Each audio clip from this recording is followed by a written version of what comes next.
바로 수유를 할 때부터 입안 관리는 시작해 주셔야 돼요. 왜냐하면 유치원 완성되면 이거 언제까지 써요? 그런데 유치 중에 제일 늦게 빠지는 거는 초등학교 6학년 때 빠지는 경우도 있거든요.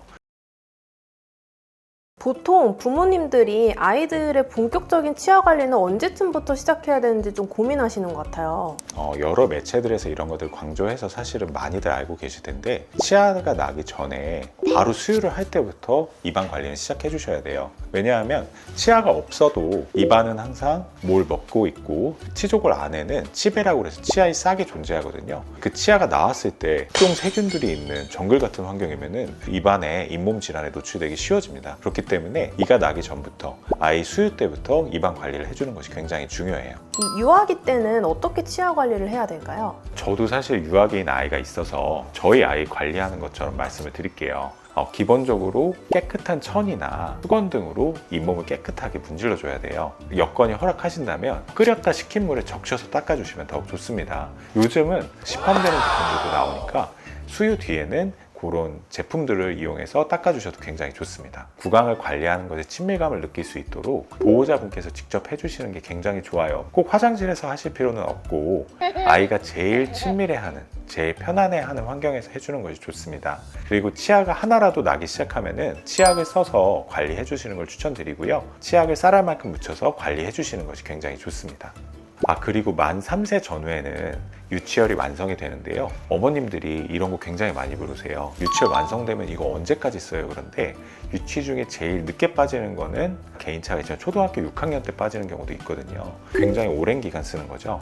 그렇기 때문에 그때는 양치뿐만 아니라 불소 치약을 사용해 주시고 치실까지 사용해 줘서 관리를 적극적으로 해 주시는 것이 굉장히 중요합니다. 자세한 거는 또 뒤에 설명을 드리도록 할게요. 유치원생이랑 이 초등학생은 어떻게 관리를 하면 좋을까요?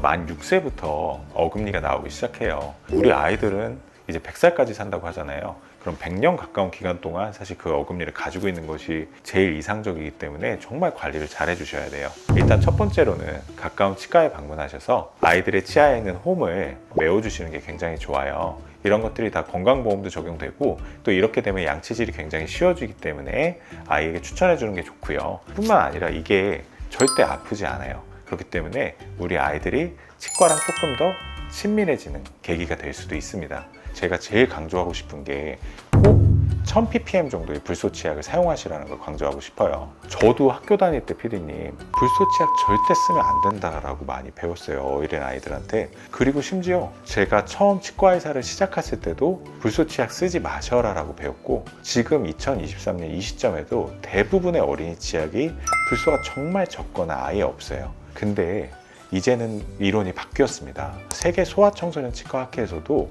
이제 아이들에게 적극적으로 불소 치약을 사용하라고 권유를 하고 있고요. 보통 6개월 이상의 아이들에게는 치아가 날 때부터, 그러니까죠, 쌀알만큼의 치약을 묻혀서 이렇게 아이들을 양치를 해주라고 하고 있고요. 저희 아이들도 다 1000ppm 이상의 고불소 치약을 사용을 하고 있어요. 이 정도 양을 아무리 삼켜도 절대 치아 불소증이 생기지 않는다고 합니다. 아이가 쓰는 치약 한번 보시고 불소가 없다면은 바꾸시는 거를 과감하게 추천드립니다. 원장님 자녀분께 매일매일 직접 양치해 주신다고 하셨는데 한번 보여주세요. 사실은 아이들 양치하는 게 정말 어려워요. 발로도 얻어맞고. 그래도 꼭 모든 치아를 다 해주는 것이 굉장히 중요합니다. 보통 어른들은 이렇게 하시죠. 아이들은 잇몸이 예민하고 치아가 작기 때문에 옳지 않아요. 좌우로 이렇게 해주시거나요, 아니면 원형으로 이렇게 원을 그리면서 해주세요. 아이들은 보통 한 번에 입을 벌리기가 굉장히 힘들어요. 그렇기 때문에 한 번에 꼭 모든 면을 다 하지 않으셔도 돼요. 한 번 쉬고 다시 하시고, 그래서 이렇게 앞쪽으로 가시고요, 다시 반대편 어금니 쪽을 이런 식으로 해주시고요, 그 다음에 칫솔을 세워서 앞니 쪽을 이렇게 해주시면 되고요. 씹는 면도 마찬가지로 꼼꼼하게. 여기서 한 가지, 제가 이렇게 잡고 있죠. 우리는 지금 이렇게 잡아서 어른들은 하잖아요. 근데 이렇게 잡으시면 안 되고 연필을 잡듯이 이런 식으로 양치를 꼭 해주시는 걸 저는 추천을 드려요. 그다음에 안쪽도 마찬가지로 이렇게 세워서 모든 면을 다 해주시는 거를 굉장히 추천드립니다. 아이들이 뱉을 수 있다면 3번에서 4번 정도의 물을 뱉어내는 거를 더 추천드리고요. 양치 후에 치실도 꼭 사용하라고 하던데, 네, 아이들 치실은 어떻게 사용해야 될까요? 일단 아이들도 치실 사용하는 게 굉장히 중요한데요. 만 3세 이후부터 치실을 사용하는 걸 추천드립니다. 그 전에 치실하면 안 된다 이런 건 아니지만 사실은 아이들가 느끼는 공포감이나 어떤 트라우마에 비해서 얻는 게 굉장히 적어요. 하지만 만 3세 이후부터는 어금니가 다 나오기 때문에 치실을 꼭 해주시는 게 좋아요. 이렇게 고리에 달려있는 제품들이 있는데요. 이런 것들은 보통 앞니에 사용을 해주시고요. 일단 먼저 어금니부터 해주시는 걸 추천드려요. 어금니 같은 경우에는 이렇게 치실을 30cm 정도 끊으셔서요.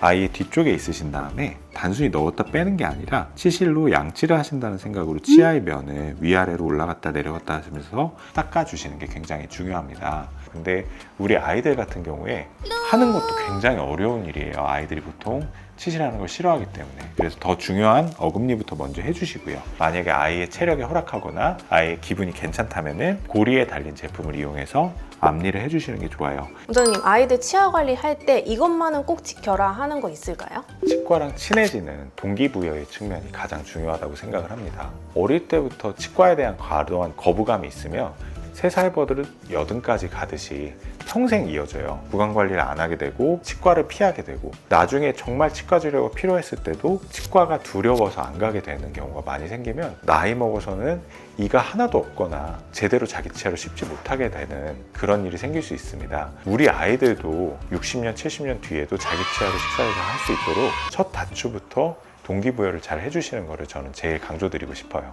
그러면 오늘 내용 총정리 부탁드리겠습니다. 저는 아이들 구강관리에 있어서는 뭐든지 시작이 제일 중요하다고 생각합니다. 치아가 없을 때부터 구강 환경을 깨끗하게 잘 관리를 해주시고요. 치아가 난 뒤부터는 소량의 불소 치약을 이용해서 치아가 잘 관리될 수 있도록 해주시고요. 치열이 다 완성됐을 때, 그러니까 유치가 다 나온 만 3세 이후에는 부모님이 적극적으로 양치질도 해주시고 치실도 해주셔서 아이의 구강 관리를 잘 해주셨으면 좋겠습니다.